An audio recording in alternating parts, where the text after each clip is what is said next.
Hello, if you've been here before, welcome back. If not, hi. My name is David. I make videos talking about media that I want to talk about. I am ranking every single episode of Malevolent, which is a horror podcast created by Harlan Guthrie.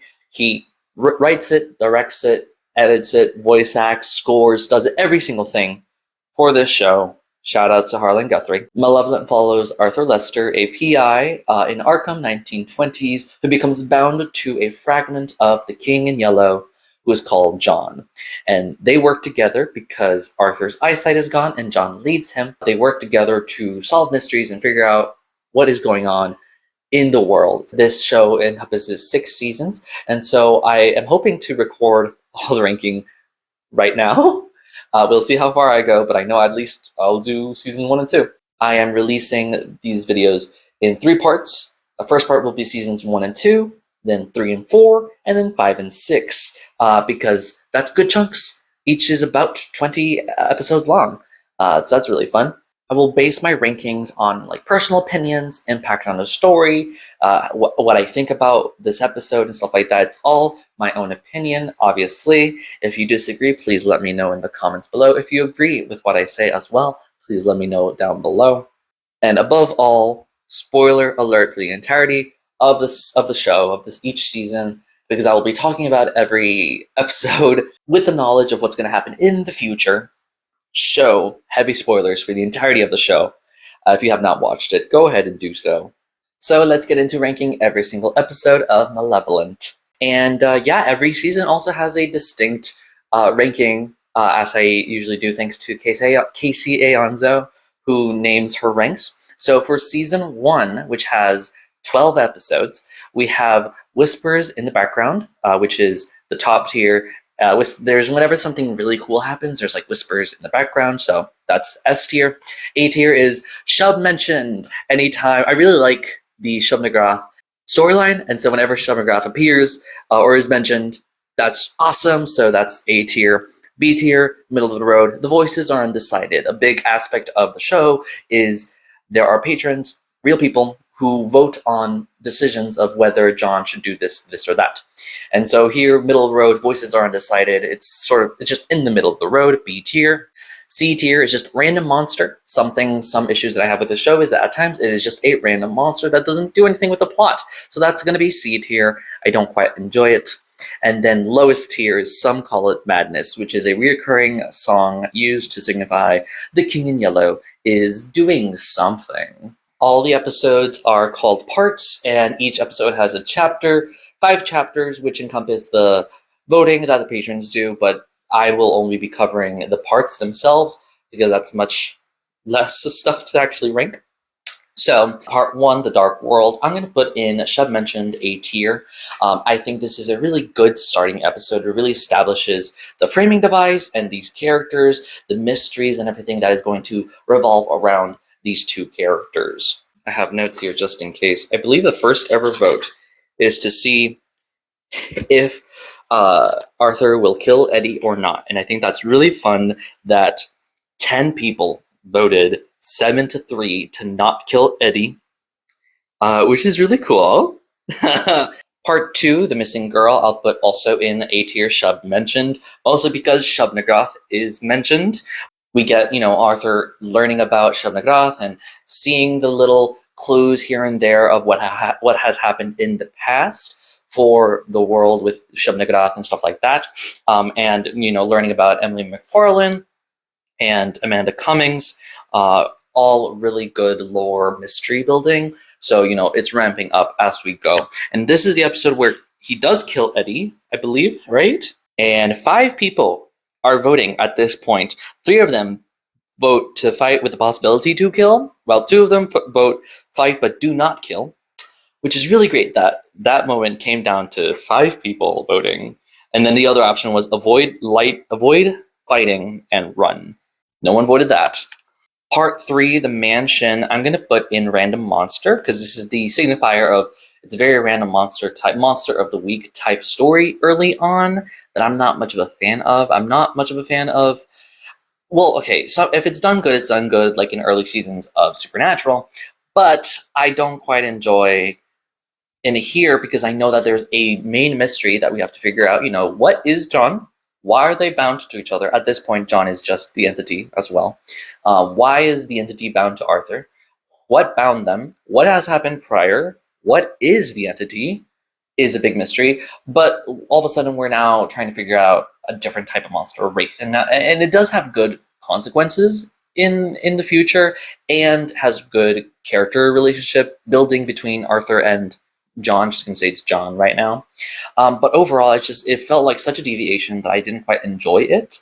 Like, I was listening to it, and I got to the third episode. The second episode ends with John just crashing his car and running away from some monster, which we never returned to about that. No, nothing, no answers about that. And then we're in the mansion, in the Stanzik mansion.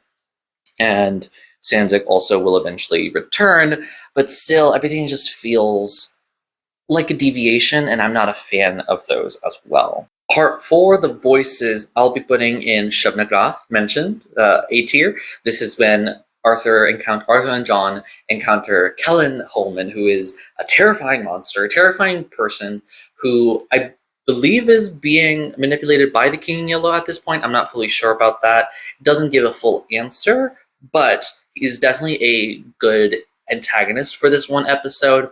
And I kind of towed on it being B tier because of how disconnected it kind of is. However, Kellen is a really interesting character, and there are some moments that were really terrifying, especially the moment where he tells Arthur, "Tell your voice that my mother's not a whore," meaning that he understood what John was saying, which is really fun. And that was really a really interesting moment, even though it was Monster of the Week-esque. Part 5, The Gift.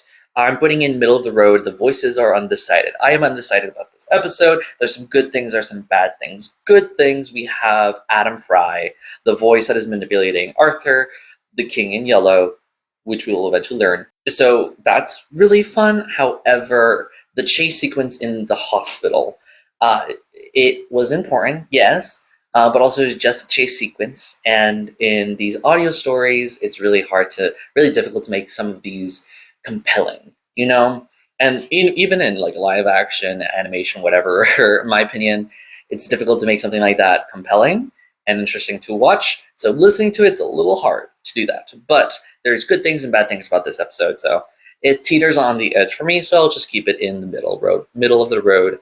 The voices are undecided. Part 6, The Hill, will be in the voices are undecided, middle of the road. Same thing about here. It's some good things, some bad things. We get some good connection between Arthur and John. At this point now, the entity is called John, so that's good. And then the clues regarding Emily McFarland, Anna Stanzik, not yet, it's not Anna Stanzik yet, it's Amanda Cummings, that's it. There's a lot of women here that we don't meet, unfortunately. But this one's middle of the road. Nothing really exciting happens, but nothing really like bad happens. We get Arthur stealing a boat, which has consequences eventually.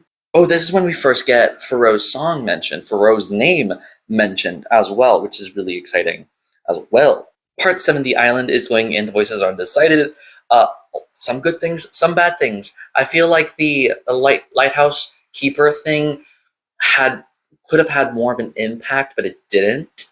And the fog monsters and everything could have been more, but it was just this one moment here, and it didn't feel like it was going to do that much in the overall story. However, I do like everything about the Lighthouse Keeper, the history there, Amanda Cummings and her letter as well, John and Arthur's interactions and arguments here. This is the first time they have a tie, right? No, not the first time, but this is one of the times that there was a tie in the voting and something really bad happened. This was chapter 32. Wait for him to return and leave was a split between 4 people.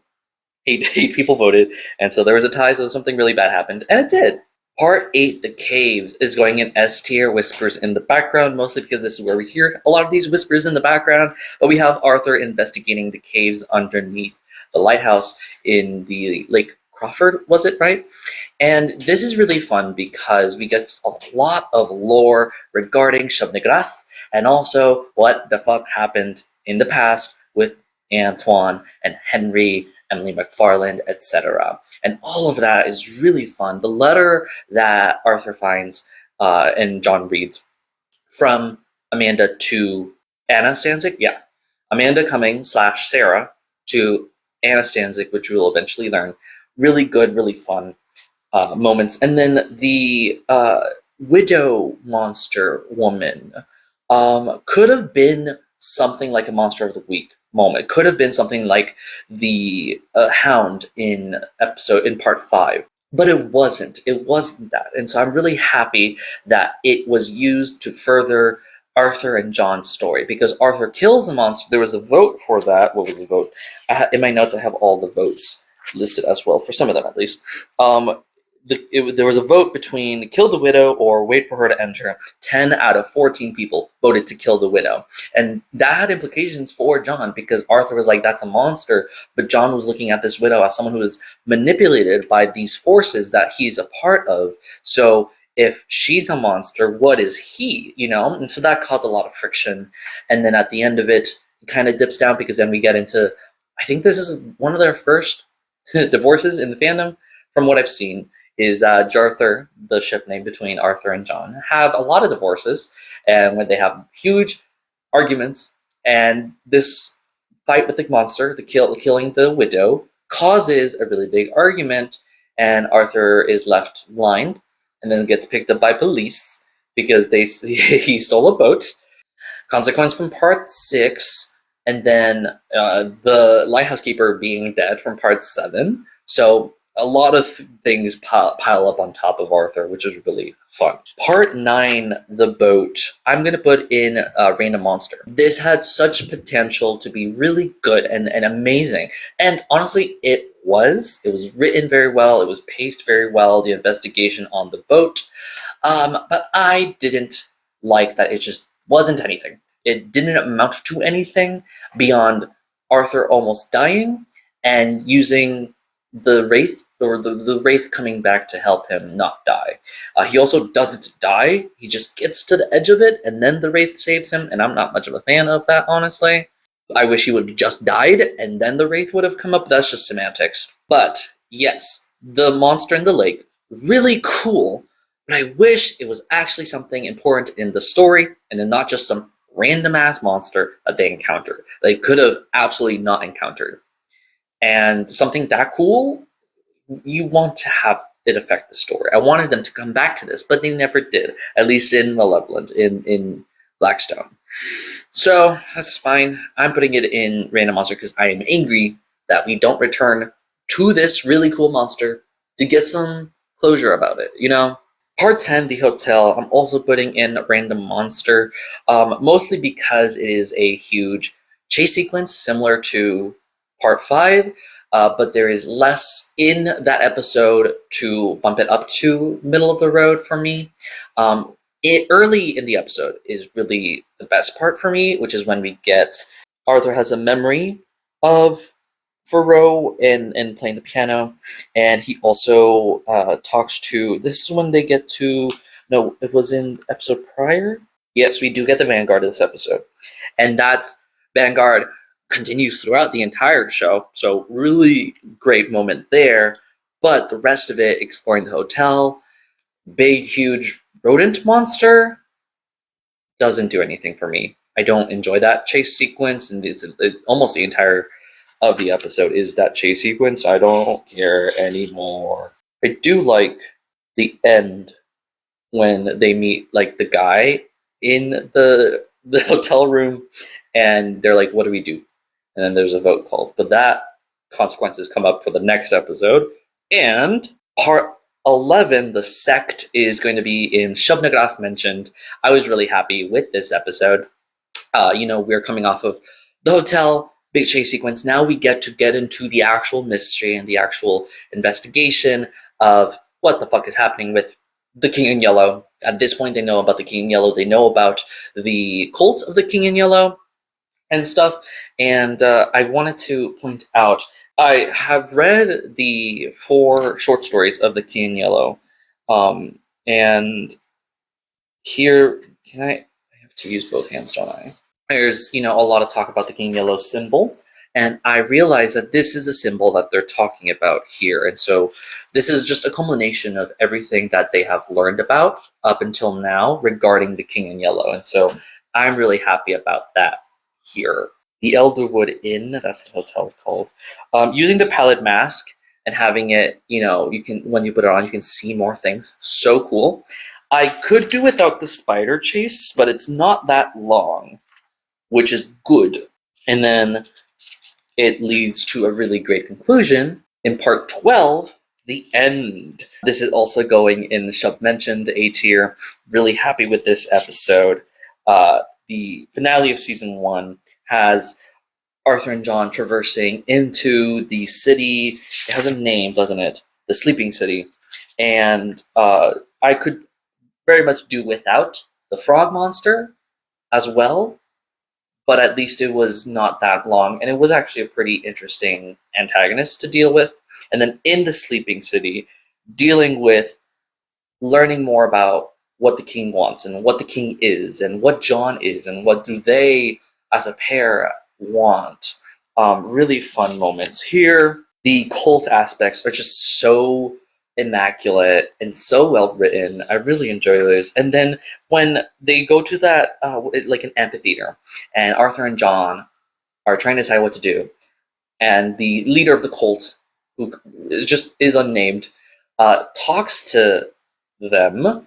Arthur is saying something, and then John is saying something else that could be the same questions, and we have the leader responding to them. But then there's just that one question that, like, Arthur asks, and then John follows up with a different type of question, and it's very deliberate that the answers that have been given are very vague. But now this is directly answering John's question, will I be safe? Even though he thinks that he's just saying it out loud.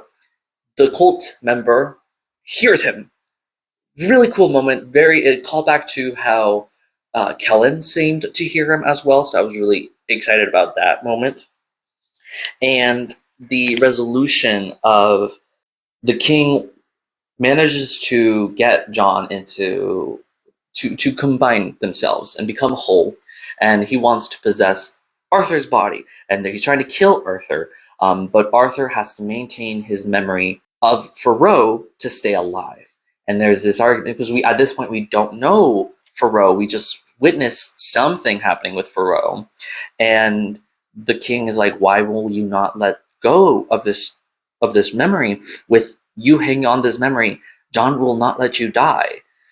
And that stops the King in Yellow's plans, and that sends him into the dreamlands.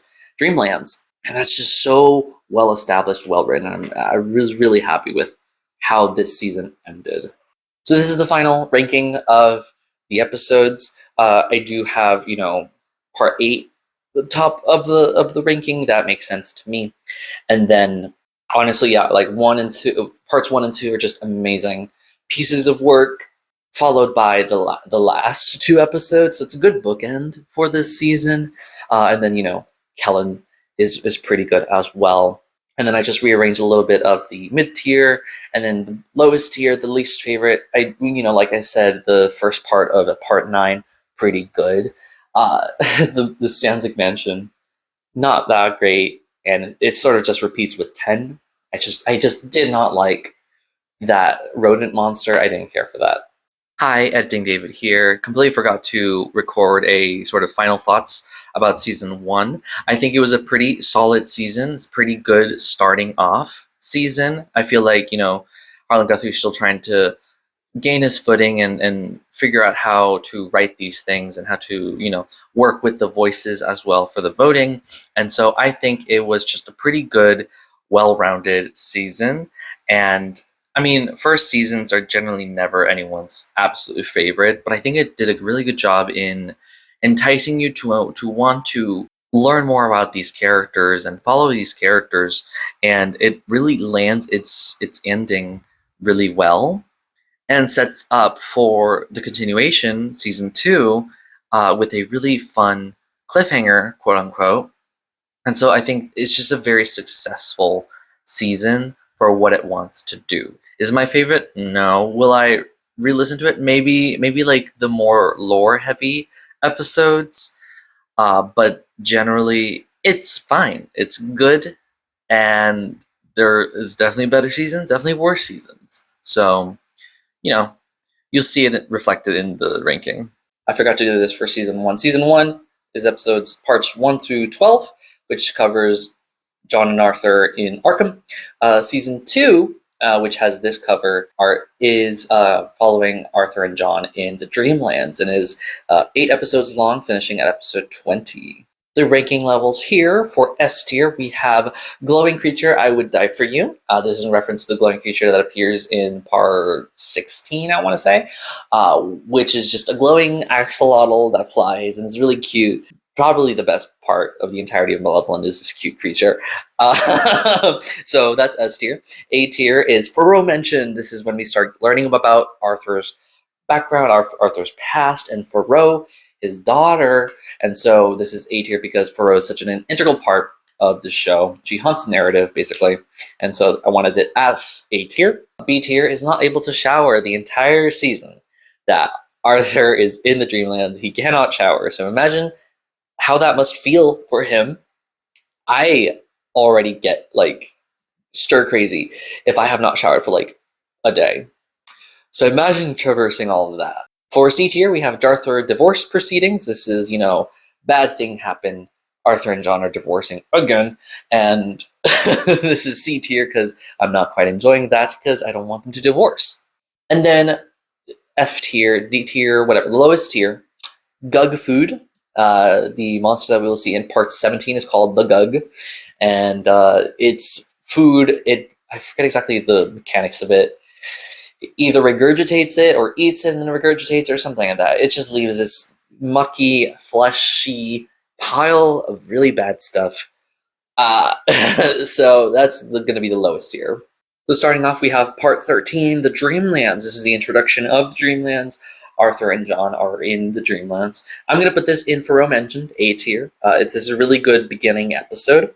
And we have a lot of interesting developments going here. We have them, at the lake, which is, I believe, an iconic location in King Yellow lore. I'm not fully sure, but I believe it is. And, they're trying to deal with the events of the last episode. John was almost consumed by the king. Arthur was almost killed by the king. And so, having to deal with that. And then they get into the forest, meeting the traitor, who becomes a really, I wouldn't say important character, but definitely a really fun character that we return to that helps, even though he doesn't want it to help. The forest with Arthur's finger, and he bites off John's finger. Really important moment there, as we'll see in the future. But also just it isolated itself in this moment. Really powerful moment to have John be like, you can bite my finger. I've never felt pain like you have, so I will shoulder that responsibility, shoulder that suffering. Really interesting moment there. And then just setting up for the future, really good moment. Part 14, the desert, I will be putting in A tier. Really good moment for Mentioned tier as well. There's multiple different things happening here, and I think just as a whole, it's just a really good lore episode as well. Surprisingly, because we get to learn about Frank Underhill and Anna Stanzik, and then we also meet the 3 soldiers that give them the coin and directions as well. A lot of really important moments for the future that, starting off just by itself, seem somewhat innocuous, or at least a step forward in the fog. Really good there. And this is where also the Vanguard does come back and tells them the name of Anna Stanzik, which is a reoccurring name that is really important, hopefully in Threshold. Crossing my fingers. Part 15, The Storm. I have to say, unfortunately, it is in Arthur divorce proceedings, C tier, because it, in isolation, is pretty fine, but doesn't do much. So, they're in the desert and there's a storm, they have to hide from the storm. It's in a boat. And I felt like the boat was going to do something a lot more. And I feel like it's a reference to something, but I don't know enough to be sure about that. So unfortunately, it is just there, and they have to fight the oh, it's the bolt worm, and then the desert has a name, but I forgot the name. It's like the bolt worm something or another. I feel like destroying it with gasoline. There's a lot of suspension of disbelief there. I'm not quite enjoying it, but this definitely just felt like there's no movement forward in this episode, and it does set off an arc in the Dreamlands that I'm not much of a fan of, as we will continue to see in terms of traversing it. I don't quite enjoy it. This is going to be in C tier. Part 16, the path, not able to shower, B tier. Middle of the road, it has like multiple small different things that like build towards something interesting, but I think that the connections here are a little looser and not that well enveloped, but there are individual moments that are pretty good here, and so that's why it's in the middle of the road. Most of this is just traversal and puzzle solving. This is when we get like a voice telling John about it, and I thought that voice was connected to the voice that they will hear later, but in retrospect, it is just a hungry moss. That's a thing, I guess. We get to the caverns where we have the glowing creature, and it leads them to a campsite that does connect to Frank Underhill, but the impact of that cave site, the impact of Frank Underhill, eventually just doesn't go anywhere. And so to me, finding this campsite, oh, really exciting, but like doesn't do anything. They go try to get Frank's diary or whoever's diary from like a ledge, and they go through this whole process to get it, and then we'll eventually learn that diary was not helpful to them at all because they fall into the abyss where the Gug layer, and they read the the diary, and the diary is just like, yeah, there's a thing down there. Don't go down there. Oh, they're down there. Which is why part 17, the fall, I think is one of my least favorite episodes of this show, which is going to be in Gug Food, because it's Gug Food. They're in Gug Food. They're fighting the Gug. It's not called the Gug here. Before the episode that the Gug is named by Lilith in season 6, part something, I don't remember. 57. Yeah, I think it was part 57. I'm not fully sure. Whatever. Before we knew that it was called the Gug, I just called it the superstitious monster because of the reading, them reading from the bestiary that it is superstitious of ghouls, or suspicious of ghouls. That's it. Superstitious monster, superstitious of ghouls. And I was like, yeah, that's just a superstitious monster. That's not a critique. I'm just saying stuff, try to fill up time. I didn't like this episode. Trying to kill the Gug does bring John and Arthur together, so I'll give some points there, but it feels sort of weird that Arthur and John are trying to kill the Gug. John is like, I can trust you, Arthur, you can trust me.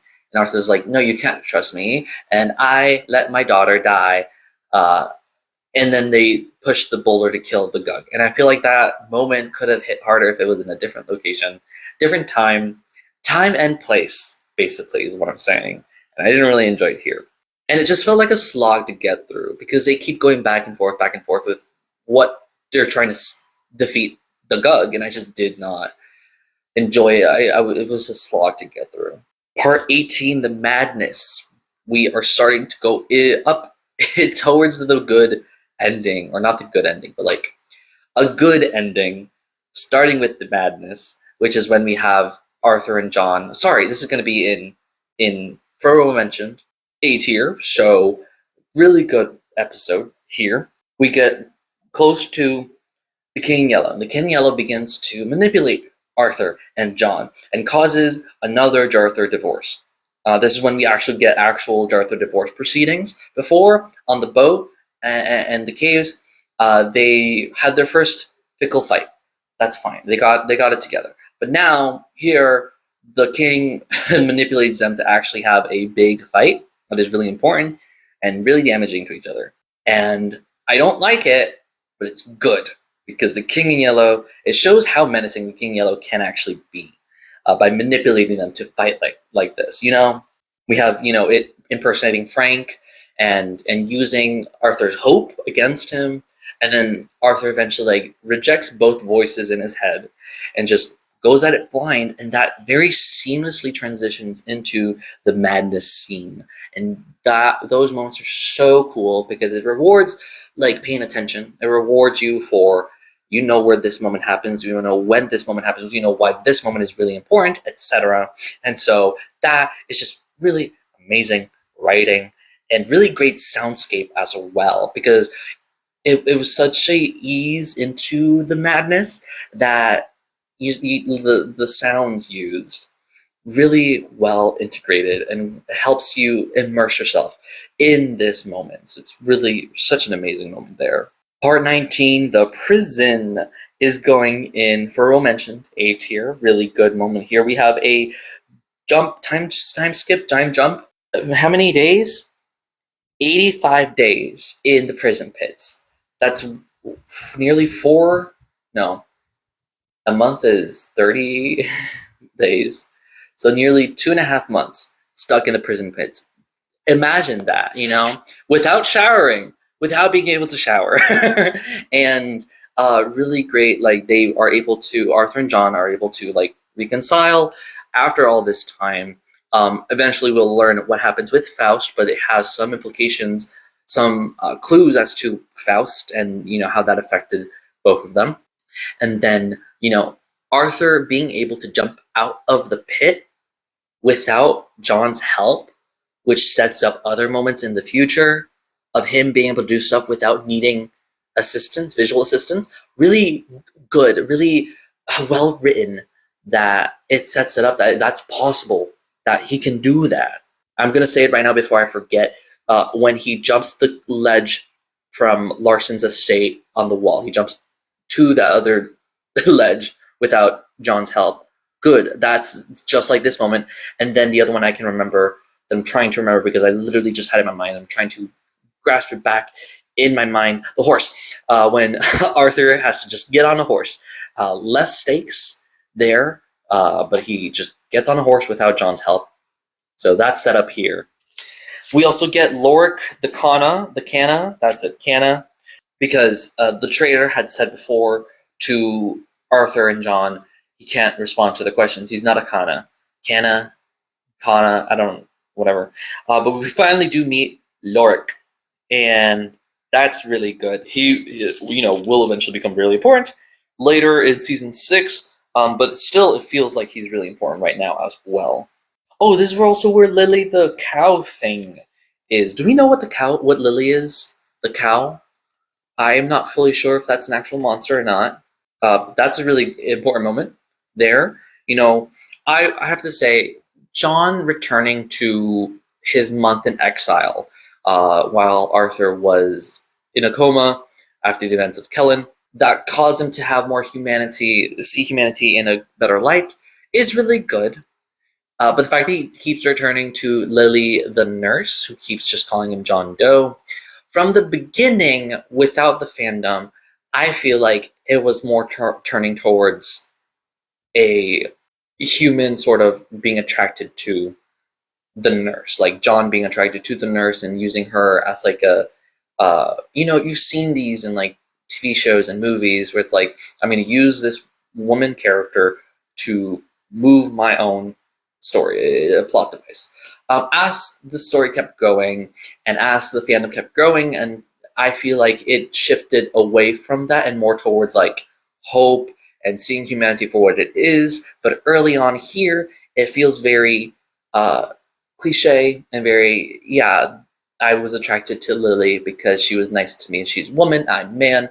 I'm not saying that that was the actual intention of Harlan Guthrie at this point, but I know that's just how I felt it. I don't know. That's just what I gleaned from Lily the nurse. Lily the cow, I liked that moment.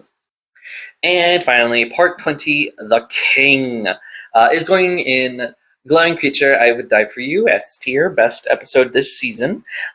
There is a lot happening here. We go into Carcosa City, and we meet Cain for the first time. Cain is such an amazing written character, drawing from different inspirations from different stories that I recognize, and still his own type of antagonist that we don't know is an antagonist right now. We just know that he's just a guy who killed a bunch of people in Carcosa. And why? We don't know. He's definitely interested in Arthur. I think he also mentioned Lilith at this point too. And so we have that interaction there. And then we have Arthur and John confronting the King in Yellow. And also before that, actually, sorry, this is when Lily is almost killed. Well, hurt, and so they want to put Lily out of her misery, and so John has to kill Lily. Really sad moment there. I feel like, I don't know, not that it was not earned, but definitely like felt kind of random, but it was a good moment. This is when Cain gives Arthur the dagger, really important dagger as well. They use the dagger to kill Lily, and then they finally interact and encounter the King in Yellow. I really like that it's not like a big fight sequence. It's not it's a discussion, argument, climax. Really well paced, really complex, really tense. I love that moment so much.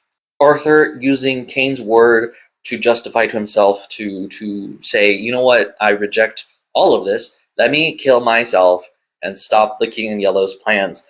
He does fail. He does fail. Stabs his own throat. I just remember listening to him and being like, oh god, that was bad. Not badly written, it's just the hearing it, was just visceral. And that leads to the end of season 2. There's not much here to rearrange. I just, had the latter half of the season's good episodes in front of the early seasons episodes, some like a reflection of season 1. I think compared to season 1 and 2, I think season 2 had more successes relatively to season 1, but season 1 had more episodes, a lot more episodes than season 2. So, there you have to think about that as well. That is it for this clip, at least. And yeah, that's the end of these 2 seasons. I'm not sure when I'll put out the next parts, but hopefully soon. So keep an eye out for that for seasons 3 and 4, and then 5 and 6, in 2 separate parts. And yeah, thank you so much for coming on this journey. Don't forget to like, comment, and subscribe. Share with your friends. Let me know what you think. Don't forget to be passionate. And I'll see you later.